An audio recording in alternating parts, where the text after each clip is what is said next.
आप सभी को मैं प्रभु यीशु मसीह के नाम में सलाम कहता हूं। प्रभु को धन्यवाद देते हैं कि उसने एक बार फिर हमें ये अवसर दिया है कि हम उसकी आराधना करने के लिए, उसके कलाम को सुनने के लिए, समझने के लिए एक साथ मौजूद हैं। आज के लिए जो परमेश्वर का कलाम लिया गया है वो पाया जाता है 2 कुरिन्थियों उसका 5 अध्याय उसका 17 से 21 पद तक। 2 कुरिन्थियों उसका 5 अध्याय 17 से 21 पद तक। 2 Corinthians chapter 5 verses beginning from 17 to 21। यहाँ इस प्रकार लिखा है, इसलिए यदि कोई मसीह में है तो वो नई सृष्टि है, पुरानी बातें बीत गईं, देखो सब बातें नई हो गई हैं। ये सब बातें परमेश्वर की ओर से है जिसने मसीह के द्वारा अपने साथ हमारा मेल मिलाप कर लिया और मेल मिलाप की सेवा हमें सौंप दी है। अर्थात परमेश्वर ने मसीह में होकर अपने साथ संसार का मेल मिलाप कर लिया और उनके अपराधों का दोष उन पर नहीं लगाया, और उसने मेल मिलाप का वचन हमें सौंप दिया है। इसलिए हम मसीह के राजदूत हैं, मानो परमेश्वर हमारे द्वारा विनती कर रहा है। हम मसीह की ओर से निवेदन करते हैं कि परमेश्वर के साथ मेल मिलाप कर लो। जो पाप से अज्ञात था उसी को उसने हमारे लिए पाप ठहराया कि हम उसमें होकर परमेश्वर की धार्मिकता बन जाए। परमेश्वर अपने पाक कलाम के पढ़े और सुने जाने पर आशीष दे, आमीन। आइए परमेश्वर कलाम को सुनने से पहले हम दुआ मांगे। सर्वशक्तिमान दयालु पिता परमेश्वर, बड़े यादव के साथ तेरी हुजूरी में आते प्रभु, धन्यवाद देते हैं आज के इस मुबारक समय के लिए जो तूने हमें दिया है प्रभु। और जब हम तेरी हुजूरी में आते प्रभु, अपने आप को पूरी तरीके से नम्रदीन करते प्रभु, ये जानते हुए प्रभु कि तू हमारे बीच में मौजूद है। और तुझसे यही गुजारिश करते प्रभु कि जब तेरे पाक कलाम के ऊपर मनन करना चाहते प्रभु, तो हमें ऐसी समझ दे प्रभु कि हम तुझ में होकर इसको सीखने वाले हो सके प्रभु। अपनी आत्मा की सामर्थ से हमें से हर एक को परिपूर्ण करना प्रभु जी, ताकि हर एक बातचीत जो, हर एक सोच विचार जो हो इस समय प्रभु केवल तेरे लिए होने वाला हो सके प्रभु जी। हमारी मदद करना प्रभु, हम कमजोर हैं पर तू सामर्थ्य खुदा है प्रभु, इसलिए हम तुझसे मांगते हैं प्रभु, हमें बता, हमें सिखा प्रभु जी। जितने लोग हमारे साथ जुड़े हैं उन तमाम लोगों के लिए प्रार्थना करते प्रभु, उन्हें ऐसा मन देना प्रभु कि तेरी हुजूरी में बैठकर सीखने वाले हो सके प्रभु। इस पूरे समय को तेरी हुजूरी में रखते प्रभु, और इस दुआ को प्रभु यीशु मसीह के नाम से मांगते हैं, आमीन। अजीजों, हम परमेश्वर का धन्यवाद देते हैं कि वो हमें मौके देता है कि हम उसके कलाम को सीखें, समझें। और आज के लिए जब हमने ये कलाम पढ़ा है 2 कुरिन्थियों 5 अध्याय 17 से 21 पद तक, देखिए यहाँ पर मुख्य तौर पर 3 बातों का जिक्र है। मुख्य तौर पर 3 बातों का जिक्र है। पहली चीज वो ये है कि जब हम अपने परमेश्वर के साथ अपने रिश्ते की बात करते हैं, कि जब हम अपने परमेश्वर के साथ अपने रिश्ते की बात करते हैं, तो वो जो रिश्ता है जो परमेश्वर ने मनुष्य को बुलाया है, उसकी शुरुआत जो है वो परमेश्वर ने की है। God is the initiator of this relationship. मनुष्य जब खुदा से अलग हो गया था, उस अदन की वाटिका से, वो फेलोशिप से अलग हो गया था, तो उसके बाद परमेश्वर ने मनुष्य को वापस अपने पास बुलाने के लिए एक इनिशिएशन किया, एक शुरुआत करी। और वो शुरुआत खुदा की तरफ से है, हमारी तरफ से नहीं, खुदा की तरफ से है। दूसरी चीज कि जब हम इस रिश्ते की बात करते हैं, इस प्रोसेस की बात करते हैं, उस फेलोशिप की बात करते हैं कि परमेश्वर ने मनुष्य को अपने पास बुलाने की शुरुआत करी है, तो उसको बुलाने के लिए, मनुष्य को अपने पास बुलाने के लिए परमेश्वर ने एक जरिया दिया है। वो जरिया है खुदावंद यीशु मसीह। यहाँ हमें बाइबल साफ साफ बताती है कि परमेश्वर ने हमारे अपराधों का दोष हम पर ना लगा के प्रभु यीशु मसीह पर लगाया। जो पाप से अज्ञात था वो मेरे लिए, आपके लिए पाप बन गया कि हम उसमें होकर परमेश्वर की धार्मिकता बन जाए। ये चीज हमें बताता है कि परमेश्वर के पास जाने का जरिया केवल एक है, प्रभु यीशु मसीह। यह 2 बातें हो गई हैं। पहली चीज कि ये शुरुआत जो है ये परमेश्वर की ओर से, कि वो चाहता है उसकी जो बनाई हुई सृष्टि है वो उसके साथ जुड़ी रहे, उस रिश्ते में कायम रहे। पर क्योंकि पाप ने अलग करा था, तो उस पाप को सही करना भी जरूरी था, पाप को हटाना भी जरूरी है यदि हम परमेश्वर की उपस्थिति में जाना चाहते हैं। तो उसके लिए परमेश्वर ने हमें एक रास्ता दिया, एक जरिया दिया, वो खुदावंद यीशु मसीह, जिन्होंने हमारे लिए उस क्रूस पर चढ़कर उन पापों की सजा ली। यहाँ 2 बातें हो गई हैं। परमेश्वर ने शुरुआत करी, प्रभु यीशु मसीह के माध्यम से वो रिश्ता वापस जुड़ सकता है। तीसरी चीज जो आती है वो ये है कि जब हम इन दोनों चीजों को देखते हैं, जब हम परमेश्वर के इनिशिएशन को देखते हैं, प्रभु यीशु मसीह के कार्य को देखते हैं, तो तीसरी चीज ये आ जाती है कि हमारा रिस्पॉन्स उसके लिए फिर क्या होता है। हम अपने आप को उस रिश्ते में कहां पर पाते हैं? जब हम अपने आप को परमेश्वर की हुजूरी में देखते हैं और यीशु मसीह में होकर परमेश्वर के पास जाने की कोशिश करते हैं, बातचीत करते हैं, उस चीज को समझने का प्रयास करते हैं, तब हमारी पोजीशन क्या है? आज हम किस जगह पर खड़े हैं?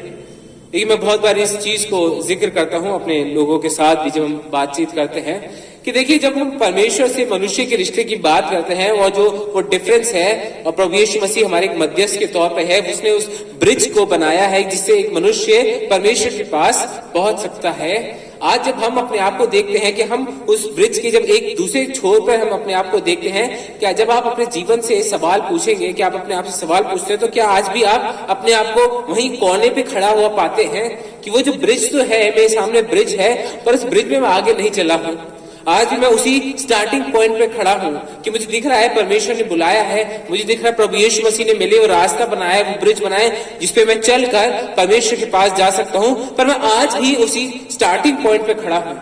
या ये भी हो सकता है कि आज मैंने ये सब कुछ जानते हुए भी अपने आप को फेर लिया है और मैं परमेश्वर की हुजूरी में जाने की जगह दूसरे रास्ते की ओर वापस जा रहा हूं। आज जब आप अपने आप से सवाल पूछते तो आपने आपसे पूछे कि आप किस जगह खड़े हो, उस रिश्ते में आपकी पोजीशन आज कहां पर है? क्योंकि बाइबल हमें बताती है कि परमेश्वर ने ये जरिया हमें बताया है, परमेश्वर ने उस रिश्ते की शुरुआत के लिए परमेश्वर चाहता है कि हम उसके साथ मेल मिलाप कर ले, और उस मेल मिलाप के लिए परमेश्वर ने प्रभु यीशु मसीह को इस दुनिया में भेजा कि वो हमारे गुनाहों की खातिर उस क्रूस पर चढ़ जाए। और उन्होंने तो अपना काम पूरा कर दिया। His work is perfect, his work is complete. आज हमारे जीवन की बारी, हम कैसे अपने आप को उस रिश्ते में देखते हैं? और जब हम इस मेल मिलाप की बात करते हैं, अपने आप को उस ब्रिज पे आगे बढ़ाने की, उस डिफरेंस को कम करने की बात करते हैं, उस रिलेशनशिप, उस मेल मिलाप में आगे बढ़ने की बात करते हैं, तो एक बहुत ही जरूरी एलिमेंट आ जाता है जो हमें बताता है कि हम उस रिश्ते में कहां खड़े हैं। वो है हमारा प्रार्थना का जीवन। कि जब हम अपने उस खुदा के साथ उस रिश्ते की बात कर रहे हैं, मेरा पिता है, मेरा उस पिता के साथ जो रिश्ता है ना, वो चीज दिखाती है कि मेरी प्रार्थना का जीवन किस प्रकार से है। How is my prayer life? यदि हम देखते हैं मेरा प्रार्थना का जीवन आज परमेश्वर के साथ बहुत सामर्थ्य है, बहुत अच्छा है, तो प्रभु को धन्यवाद देने का विषय है कि हम उस नजदीकी में आगे बढ़ रहे हैं, उसके साथ उस रिश्ते में आगे बढ़ रहे हैं। पर यदि आज हमारी प्रार्थनाओं का जो संबंध है वो परमेश्वर के साथ ठीक नहीं है, तो आज हमें सोचने की जरूरत है, समझने की जरूरत है कि हम आज कहां खड़े हुए हैं। कुछ बातें मैं आपके साथ शेयर करना चाहता हूं जो हमें बेहतर मदद करेगी समझने के लिए कि हमारा प्रार्थना का जीवन आज किस प्रकार से है।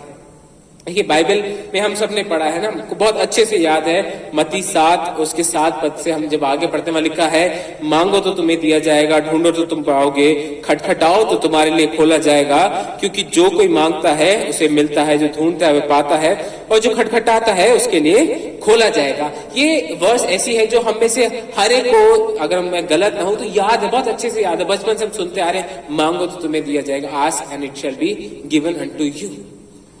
यह प्रार्थना के बारे में जिक्र है कि हम मांगेंगे तो खुदा हमें देगा, क्योंकि ये खुदा का वादा है। आज जब हम अपने प्रार्थना के जीवन को देखते हैं तो वो किस प्रकार का है? देखिए, एक क्रिश्चियन होने के नाते ना हमारी प्रार्थना 3 तरीके की हो सकती है। मुख्य तौर पर जो हम समझने की कोशिश करें, पहली वो प्रार्थना है जो हम करते हैं, जो हम किसी के बर्डन में आके करते हैं, है ना। वो प्रार्थना है जो हम किसी के बर्डन में आके, हमें बोझ लगता है प्रार्थना करना, हमें कोई भी हो सकता है वो, है ना। हमें बहुत बार ऐसे समय पे होते हैं प्रार्थना करनी पड़ेगी, चर्च में हो सकता है, किसी प्रेयर मीटिंग में हो सकता है, किसी ग्रुप के साथ हो सकता है, या कहीं किसी ने हमें क्या दिया, तो वो प्रार्थना जो होती है वो बोझ की प्रार्थना होती है ना। We don't want to do it, पर अब कह दिया है या करनी पड़ रही है तो हम कर रहे हैं। आज आप अपनी प्रार्थनाओं को किस प्रकार से देखते हैं? कि आज आपकी प्रार्थना आपके लिए बोझ तो नहीं है कि यार करनी पड़ेगी, बोरिंग है चीजें, पर हाँ ठीक है कर लेते हैं, एक्सेट्रा, बहुत सी चीजें होती हैं, है ना। हमारी प्रार्थना बहुत बारी उस बोझ के तहत होती है, मन से नहीं होती है। दूसरी वो तरीके की प्रार्थनाएं हैं जो जिन्हें मैं कहता हूं मैकेनिस्टिक प्रार्थनाएं, है ना। एक मशीन होती है ना, उसको मालूम है कि भाई ये काम करना है। हमारी जीवन भी ना बहुत बारी ऐसा हो जाता है, एक मशीन की तरह है, हमारी प्रेयर लाइफ भी इस मशीन की तरह हो जाती है कि उसको मालूम है कि भाई ये प्रार्थना करनी है, आज घर में पारिवारिक प्रार्थना तो ये प्रार्थना करनी है, चर्च में प्रार्थना है तो ये प्रार्थना करनी है। वो एक मशीन की तरह उसको रट गई है, उसको वो चीजें याद है, तो वो उसी मशीन में वो चलते जा रहे हैं। हमारी प्रार्थना बहुत बारी ऐसी हो जाती है कि वो एक मशीन लैंग्वेज की तरह हो जाती है। हमारे घरों की प्रार्थनाएं, हमारी पारिवारिक प्रार्थनाएं, हमारी पर्सनल प्रेयर्स वही मशीन की तरह चल रही होती है, etcetera etcetera etcetera etcetera etcetera, ऐसे ऐसे ऐसे ऐसे ऐसे। हमारी आज प्रार्थना कैसी, कहीं हमारी भी प्रार्थना अपने आप से पूछे कि हमारी प्रार्थना आज मशीन की तरह तो नहीं हो गई है, जिसको मालूम है कि क्या आउटपुट देना है, कहाँ पे क्या आउटपुट देना, घर पे क्या है, चर्च में क्या है, प्रेयर मीटिंग में क्या है, एक सिस्टम सा बन गया है, तो हम उसी सिस्टम के तहत हो गए हैं और हम उसी में आगे बढ़ने की कोशिश कर रहे हैं। हमारी प्रार्थना मैकेनिस्टिक हो गई है, और इसलिए क्योंकि मैकेनिस्टिक हो गई है वो एक सीमित हो गई है हमारी प्रार्थना, है ना। उनको एक स्टॉपेज हो गया उनके पास कि हम 5 मिनट 10 मिनट हम कर लेंगे, क्यों? क्योंकि जो हमारी प्रार्थना का विषय मिले वो वहां खत्म हो गए हैं, है ना। जो हमारे पास टॉपिक है मन में, हमें अपने परिवार के लिए प्रार्थना करनी है, बहुत सी ऐसी चीजें जो हमारे सामने है ना, हमें वो बच्चों के लिए प्रार्थना, अब प्रार्थना हो गई, खत्म हो गया, एक रूटीन है ना। हमारी ये प्रार्थना ऐसी हो गई है, और ये मेजर है, ये मेजर है हमारी जो प्रार्थना है। तीसरी वो प्रार्थनाएं आती हैं जो मैकेनिस्टिक नहीं है, जो बर्डन नहीं है, पर वो सुपर नेचुरल है। और सुपर नेचुरल से मेरा मतलब है वो डिवाइन है। क्यों? क्योंकि उसमें परमेश्वर की उपस्थिति है, उसमें पवित्र आत्मा के द्वारा हमारी प्रार्थनाएं होती है। बाइबल में कहती है ना, आत्मा में प्रार्थना करते रहो। यदि हमारी प्रार्थना आत्मा में नहीं है तो मैकेनिस्टिक है या बर्डनसम है, पर यदि हमारी प्रार्थना आत्मा में होकर हो रही है, परमेश्वर की आत्मा में होकर हो रही है, तो हमारी प्रार्थना सुपर नेचुरल है, दे आर डिवाइन। वो संसारिक प्रार्थना नहीं है, वो शारीरिक प्रार्थना नहीं है। आप शरीर के द्वारा प्रार्थना करने लगेंगे, आप कमजोर हैं, आप गिर जाएंगे, है ना, प्रार्थना नहीं कर पाएंगे, थोड़ी बहुत करेंगे फिर हम पीछे हट जाते हैं। पर यदि हम आत्मा में होकर प्रार्थना करेंगे, जब हमारी प्रार्थनाओं में परमेश्वर का आत्मा पाया जाएगा, परमेश्वर की आत्मा में हम अपनी प्रार्थनाओं को करेंगे, तब हम हमारी जो प्रार्थना है वो सुपर नेचुरल हो जाएंगी, वो डिवाइन हो जाएंगी, क्योंकि उसमें परमेश्वर की उपस्थिति पाई जाती है।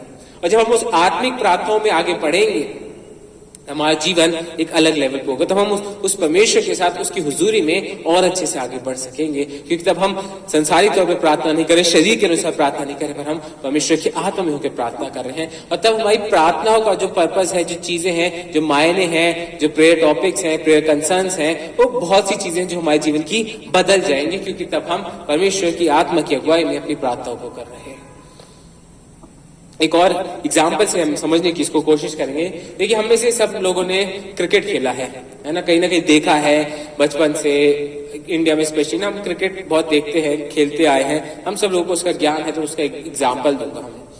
देखिए, आपने जब क्रिकेट देखा है, देखिए हम जब बचपन में होते हैं ना, हमारी शुरुआत जो होती है वो उस घर की क्रिकेट से होती है ना। हम घर में खेलते हैं, फिर गली मोहल्लों में खेलते हैं, या पार्क में चले गए खेल रहे हैं, है ना। और मेजोरिटी हम वहीं रह जाते हैं, मेजोरिटी बच्चे वहीं खेल रहे होते हैं। कुछ ही बच्चे होते हैं जो शायद इन्हें पेरेंट्स का सपोर्ट भी मिलता है, और जो मेहनत करते हैं, है ना, डेडिकेशन के साथ, और सीखते हैं, तो वो आगे बढ़ते हैं, वो स्कूल में जाके खेलते हैं, फिर थोड़ी और मेहनत होती है और परसिवियरेंस होती है, तो और आगे बढ़कर खेलते हैं। वो डिस्ट्रिक्ट लेवल पे जाते हैं, स्टेट लेवल पे जाते हैं, नेशनल लेवल पे जाते हैं, इंटरनेशनल लेवल पे जाते हैं ना, आगे बढ़ते रहते हैं।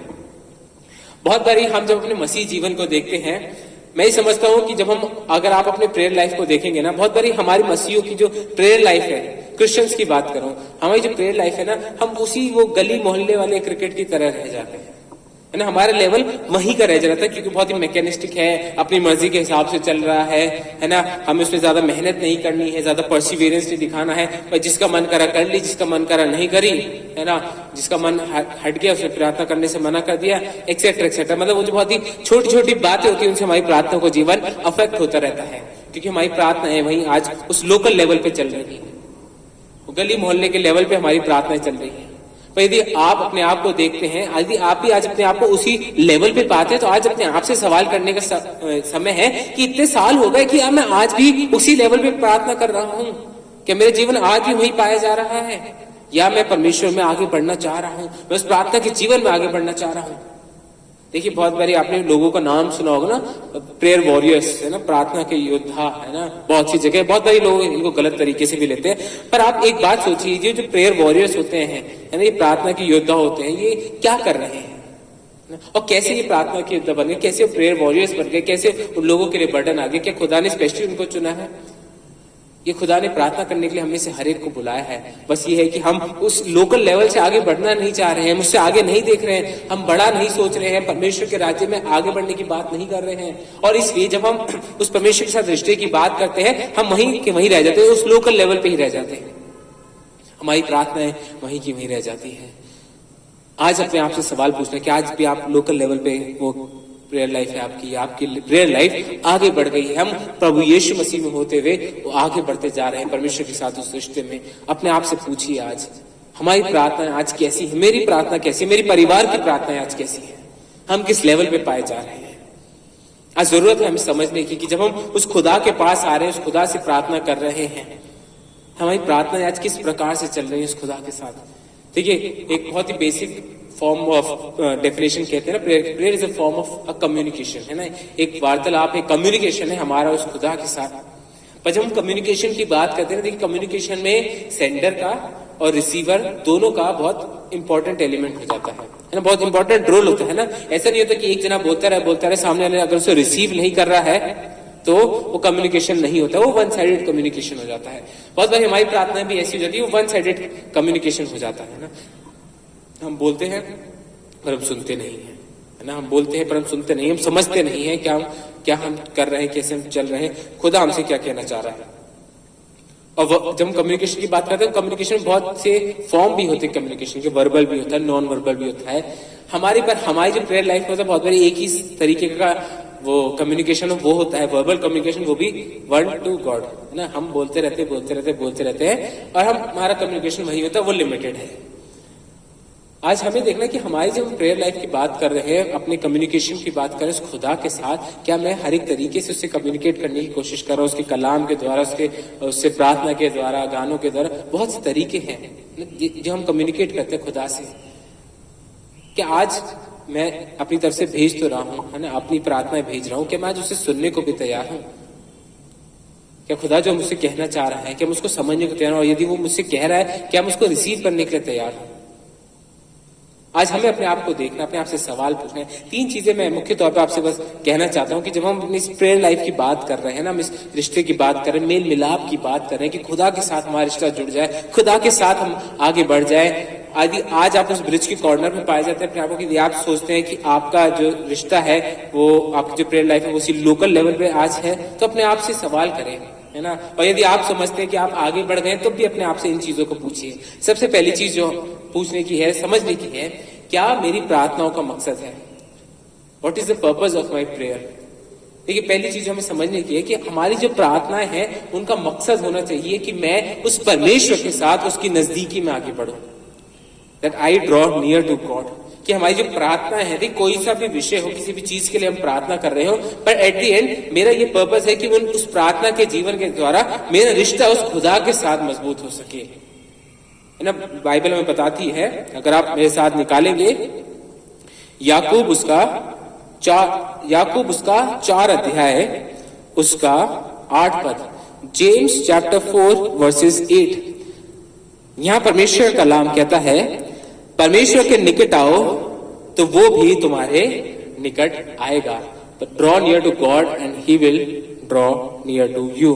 कि हम परमेश्वर के जब नजदीक जाते हैं तो वो हमारे नजदीक और आता है। आज हमें ये देखना, अपने आप से सवाल पूछना है, क्या मेरी जो प्रार्थनाएं हैं क्या वो मुझे परमेश्वर के पास लेके जा रही हैं, या मैं वहीं का वहीं खड़ा हुआ हूँ? जीवन के इतने साल हो गए हैं, मैं अपने आत्मिक जीवन में आज भी वहीं खड़ा होता हूँ जहां मैं 10 साल पहले था, जहां मैं 20 साल पहले था। आज हमारी प्रार्थना क्या हमें उस खुदा के नजदीकी में लेके जा रही है या नहीं जा रही है? Are we drawing near to God? हमारी प्रार्थनाओं का मकसद क्या है?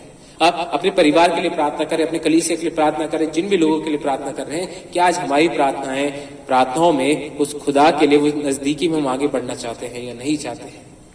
हमारी प्रार्थनाओं का मकसद क्या है? क्या केवल उन प्रार्थनाओं का रिजल्ट कि प्रार्थनाओं का उत्तर हमें मिल जाए, या हम उससे बड़ा सोच रहे, हम चाहते हैं कि हम खुदा के साथ उसकी नजदीकी में आगे बढ़ जाए? दूसरी चीज जो हमें सोचने की है, समझने की है, हमारी इंटीमेसी उस खुदा के साथ कैसे है? हमारी इंटीमेसी उस खुदा के साथ कैसे? देखिए हर एक रिश्ते में एक इंटीमेसी होती है ना, कि कैसे वो क्लोज है, कितना क्लोजनेस है उस रिलेशनशिप में, है ना। या केवल डिस्टेंस की बात नहीं कर रहा हूं, पर इमोशनली, मेंटली हम कितने क्लोज पाए जाते हैं सामने वाले से। आपके रिश्ते है ना, आपके हस्बैंड वाइफ होते हैं, पेरेंट्स बच्चों के साथ होता है, भाई बहनों का होता है, दोस्तों का होता है। There is different level of intimacy in all this relationships, है ना। हर एक रिलेशनशिप में अलग अलग तरीके की इंटीमेसी, एक क्लोजनेस पाई जाती है। पर जब हम परमेश्वर की बात करते हैं, वो परमेश्वर इन सब रिश्तों से ऊपर है। मेरा पिता भी है, वो कलीसिया के लिए दुल्हा भी है, वो हमारा मित्र भी है, हमारा भाई भी है। हर एक चीज, हर एक रिश्ते से वो हमारा ऊपर है। And when He's bigger and greater than all our relationships, then our intimacy with God should be highest than all our relationships. आज आप अपने रिश्तों की बात करते हैं, आप अपने हस्बैंड वाइफ के रिश्ते की बात कर रहे हैं, आप जिनसे प्रेम करते हैं, अपने भाई बहन हैं, आपके माँ बाप हैं, बच्चे हैं, दोस्त लोग हैं, जो भी लोग हैं, आपकी क्लोजनेस उनके साथ है, एक इंटीमेसी लेवल है कि आज आपका जो इंटीमेसी लेवल है, आपकी जो क्लोजनेस है खुदा के साथ, वो उन तमाम रिश्तों से ऊपर है या नहीं? आपकी इंटीमेसी लेवल क्या उन तमाम रिश्तों से ऊपर है या नहीं? अपने आप से पूछिए इसको कि आप अपने आप को जब परमेश्वर के साथ देखते हैं, उस रिश्ते की बात करते हैं, तो उस रिश्ते में इंटीमेसी कैसी पाई जाती है?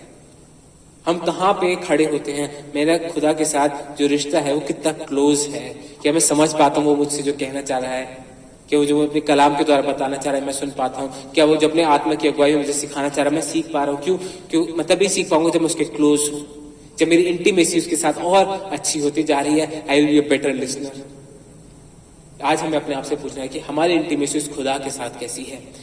और तीसरी चीज जो हमें समझनी बहुत जरूरी है जब हम इस प्रार्थना के जीवन की बात कर रहे हैं, वो ये है कि जब हम इस प्रार्थना के जीवन में आप आगे बढ़ने की कोशिश करेंगे, जब हम इस प्रार्थना के जीवन में आगे बढ़ने की कोशिश करेंगे, उस इंटीमेसी में, उस परमेश्वर के साथ उस नजदीकी में आगे बढ़ने की कोशिश करेंगे, आपके जीवन में बहुत सी परेशानियां आएंगी, बहुत से ऐसी रुकावटें आएंगी, बहुत से ऐसे ऑब्स्टेकल्स आएंगे आउटसाइड तौर पर, है ना, आपके परिवार के बाहर बहुत सी ऐसी चीजें आएंगी जो आपको उस रिश्ते में आगे बढ़ने से रोकेंगी, जो आपको उस रिश्ते में, उस क्लोजनेस में आगे बढ़ने से रोकेंगे। क्योंकि शैतान नहीं चाहता कि मनुष्य उस परमेश्वर के साथ जुड़े, उसके रिश्ता उसके साथ मजबूत हो, क्योंकि शैतान हमारे सामने एक स्पिरिचुअल वॉरफेयर हमारा हमेशा रहता है। हमारे सामने वो प्रॉब्लम्स भी आती हैं, वो डिफिकल्टीज भी आती है, ऑब्स्टेकल्स आते हैं जो हमारे को उस प्रार्थना के जीवन में आगे बढ़ने से रोकता है। और जब हम उन ऑब्स्टेकल्स में पड़ जाते हैं तो हम उस प्रार्थना के जीवन में आगे नहीं बढ़ पाते, वो रुक जाती है हमारी प्रार्थना, हम वहीं के वहीं रह जाते हैं। पर आज हमें देखना है कि यदि आप कोशिश कर रहे हैं कि आप प्रार्थना के जीवन में आगे बढ़े, आप चाहते हैं कि प्रार्थना के जीवन में आगे बढ़े, आप इस बात को समझ के रखिए कि आपके जीवन में परेशानी आएंगी, वो दिक्कतें आएंगी, वो ऑब्स्टेकल्स आएंगे, पर आप इस बात पर भरोसा रखिए कि जब आप परमेश्वर की हुजूरी में आगे बढ़ना चाहते हैं तो परमेश्वर ने अपना आत्मा हमें दिया है जो हमारी उस प्रार्थना के जीवन में मदद करता है, स्पिरिचुअल वॉरफेयर में हमारी मदद करता है, जो हर एक प्रकार से हमारी मदद करता है।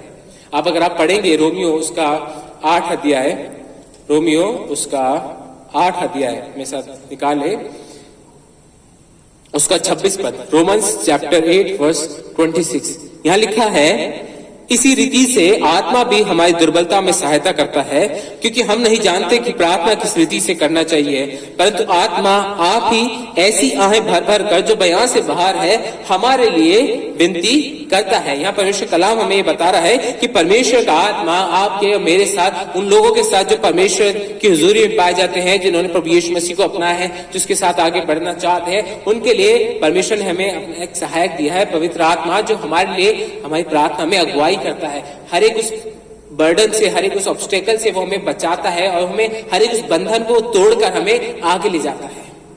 Is there to help us. परमेश्वर का आत्मा प्रभु ने हमें दिया है कि वो हमारे साथ आहे भर भर हमारे लिए प्रार्थना करते, हमें नहीं मालूम, हम तो कमजोर हैं, पर जब हम इस बात पर ईमान रखते हैं कि परमेश्वर ने हमें अपना आत्मा दिया, हमारी मदद करेगा, तो आप इस बात पर भरोसा रख सकते हैं कि हर एक को बर्डन, हर एक को ऑब्स्टेकल्स, हर एक को चेंज जो आपको उसकी हुजूरी में आगे बढ़ने से रोकती है, वो परमेश्वर का आत्मा तोड़ सकता है। हम अपने आप से नहीं तोड़ सकते, पर हमें ये जरूरत है इस बात को समझने की, उस विश्वास में प्रार्थना करने की कि मैं आगे बढ़ना चाहता हूँ, मैं अपने रिश्ते को परमेश्वर के साथ सही करना चाहता हूँ। I want to be reconciled to God completely. मैं उस रिश्ते को रिस्टोर करना चाहता हूं जिसके लिए परमेश्वर ने मुझे बुलाया है, जिसके लिए परमेश्वर ने आपको बुलाया है। हमारे लिए हमारे सामने रास्ता है, ब्रिज है, परमेश्वर ने वो जरिया बनाया है प्रभु यीशु मसीह में होकर, परमेश्वर ने अपना आत्मा हमारे लिए दिया है। आज जरूरत है हमें अपने आप से पूछने की कि क्या मैं उसमें आगे बढ़ रहा हूं। I want to draw near to God. आज मेरी प्रार्थनाएं क्या ऐसी हैं जो मुझे परमेश्वर की हुजूरी में ले जा रही हैं? मेरी प्रार्थनाएं वही लोकल लेवल पे है, अड़ी हुई है ना, मैकेनिस्टिक हो गई है। आज अपने आप से पूछना है क्या मैं उस सुपर नेचुरल प्रेयर में आगे बढ़ रहा हूं कि जो जिसमें डिवाइन है, जिसमें खुदा की प्रेजेंस है, परमेश्वर की आत्मा की उपस्थिति पाई जाती है। अपने आप से सवाल करें, यदि आप उस आत्मा की अगुवाई में चलेंगे, यदि आप आत्मा में प्रार्थना करेंगे, यदि आपके जीवन में पवित्र आत्मा की उपस्थिति पाई जाएगी, तो आप हर एक उस बर्डन को पीछे छोड़कर उस खुदा की नजदीकी में आगे बढ़ सकेंगे। अन्यथा आप प्रार्थनाएं करते रहेंगे, वो शारीरिक प्रार्थनाएं होंगी, आप ह्यूमन फ्लैश में आप प्रार्थनाएं कर रहे हैं, मैकेनिस्टिक प्रार्थनाएं कर रहे हैं। और आप आगे कहीं नहीं बढ़ने वाले, क्योंकि आप अपने ऊपर निर्भर रह के प्रार्थना कर रहे हैं। पर जब आप पूरी तरीके से परमेश्वर की आत्मा के ऊपर निर्भर होते हैं, वो आपको उस प्रेजेंस में ले जाता है, उसकी उपस्थिति में आगे बढ़ाता है, जिसे और कोई नहीं ले जा सकता। We can only draw near to God when we are in the presence of His Holy Spirit. आज अपने आप से सवाल पूछें कि आज आप आगे बढ़ना चाहते हैं। अपने आप से एक टारगेट रखें, अपने आप से एक बातचीत करें कि मैं प्रभु की हुजूरी में आगे बढ़ना चाहता हूँ, मैं उस प्रार्थना के जीवन में आगे बढ़ना चाहता हूँ, और उस खुदा से मांगे प्रभु यीशु मसीह में होके प्रभु हम में से हर एक को उस सामर्थ देगा कि हम उस प्रार्थना के जीवन में आगे बढ़ सके, ताकि हमारा रिश्ता, हमारी जो नजदीकी है, हमारी जो क्लोजनेस है उस खुदा के साथ, वो और बेहतर हो सके। प्रभु हम सबको आशीष दे। आइए हम प्रार्थना करें। प्रभु परमेश्वर, तेरी हुजूरी में आते प्रभु धन्यवाद देते हैं, तूने हमें मौका दिया तेरी हुजूरी में होकर हम कुछ बातें कर सके प्रभु, और तुझसे यही प्रार्थना करते हैं प्रभु, जितने लोग हमारे साथ मौजूद हैं प्रभु, और इस कलाम को सुने, हर एक के जीवन में तू कार्य कर, अपनी आत्मा की सामर्थ से परिपूर्ण कर प्रभु। तेरे कलाम में सिखाते मांगो तो तुम्हें दिया जाएगा। इस समय तुझसे मांगते हैं, तेरी आत्मा की सामर्थ को मांगते प्रभु, हमें से हर एक को भरना प्रश्न, हर एक भरमाने वाली बात से, हर एक उस बुराई से जो हमें तुझसे दूर करती है प्रभु, हमें बचाना प्रभु जी, हर एक उस बंधन को तोड़ना प्रभु, ताकि यीशु मसीह के नाम में प्रभु हम में से हर एक का जीवन आगे बढ़ सके प्रभु जी, और हम तेरे साथ तेरे रिश्ते में आगे बढ़ने वाले हो सके। हमें सिखा, हमें बता, हमें चला प्रभु, तुझसे यही प्रार्थना करते हैं। साध मान समन प्रभु तुझको देते हैं, और इस दुआ को प्रभु यीशु मसीह के नाम से मांगते हैं, आमीन।